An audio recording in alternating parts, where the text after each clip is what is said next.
আমি একজন বর্তমানে দেখতেছেন এই দিদি, আমি ওনার মা। আমার সংসারে কেউ নেই। আমি একজন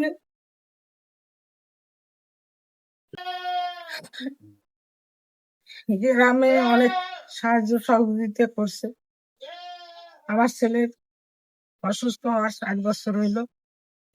সবারই কাছে হাত পাচ্ছি, সবাই দিছে যা দিছি, কিন্তু আমি আর গ্রামে কত যাই, অন্য অন্য জায়গায় সবাইরই কাছে গেছি।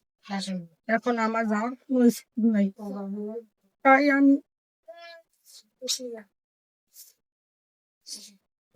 তাই আমি আজকে সবাইয়ের কাছে বসি, বেশি সকলের কাছে আমি সাহায্য জন্য আবেদন আছে, প্রার্থনা করতেছি।